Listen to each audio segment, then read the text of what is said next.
9h34 sur Europe 1, on est à la bourre. Le journal des médias avec Guillaume Janton. Et à la une ce matin, Canal+ va licencier le réalisateur du zapping pour faute grave. Le consultant foot de TF1, Franck Leboeuf, quitte la chaîne. Et France 2 recrute une humoriste pour sa nouvelle émission politique à la rentrée.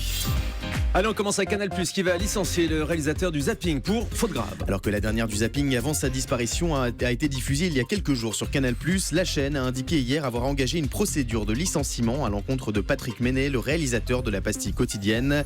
Il aurait déposé en son nom les marques Le Zapping et l'année du zapping, des marques qui font partie du patrimoine de Canal+. Pour défendre ses intérêts, la chaîne a engagé une procédure de licenciement pour faute grave à l'encontre de Patrick Ménet.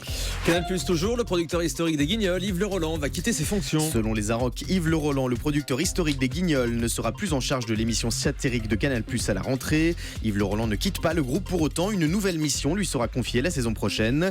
Les Guignols, quant à eux, feront toujours partie de la grille de Canal à la rentrée. Ils seront réintégrés dans le Grand Journal, mais toujours encryptés. M6, victime de problèmes techniques hier soir lors de la finale de l'Euro. Pour cette finale très attendue par les Français et les Portugais, M6 proposait un dispositif innovant. Les téléspectateurs pouvaient choisir d'écouter les commentaires du match en français ou en portugais. Mais aux alentours de la 20e minute de jeu, la chaîne a été contrainte de stopper la diffusion de la version portugaise des commentaires en raison de problèmes techniques. Les téléspectateurs d'M6 n'ont donc pas pu entendre les commentateurs portugais exulter lors du but des livreurs de Federer lors des prolongations.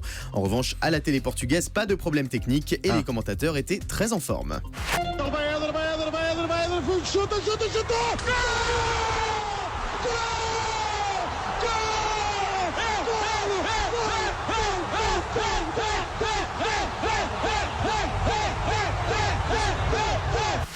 Waouh, très Quelle en forme. ambiance. Vous nous faites du mal là, Guillaume, avec ce son de la télé portugaise hier soir, les commentateurs lors du but du Portugal pendant les prolongations. Foot toujours, le consultant de TF1, Franck Leboeuf, va quitter la chaîne. Selon le Figaro, l'ancien défenseur de l'équipe de France et champion du monde en 98 va quitter la première chaîne d'Europe pour rejoindre SFR Sport 1, une nouvelle chaîne consacrée au sport lancée le 13 août prochain.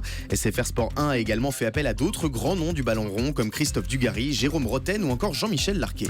France 2 recrute une humoriste pour sa nouvelle émission politique avec David Pujadas et Léa Salamé. En mai dernier, on vous annonçait que David Pujadas et Léa Salamé seront prochainement aux commandes de l'émission politique, le nouveau rendez-vous politique de France 2 à la rentrée.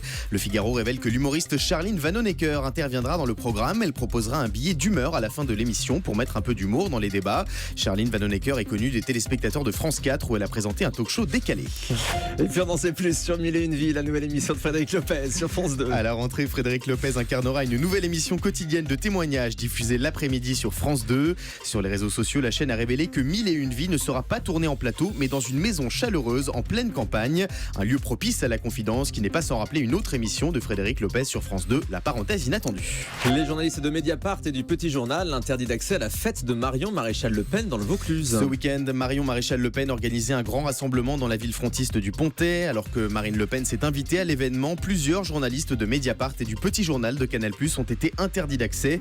Ils figuraient sur une liste que possédait un membre du service d'ordre. Un proche de Marion Maréchal Le Pen a confirmé ces interdictions, reprochant à ces médias le traitement de l'actualité du Front National. Ouais, l'équipe du Petit Journal qui devait tourner pour la future émission de Yann Barthès, a priori à la rentrée sur TF1.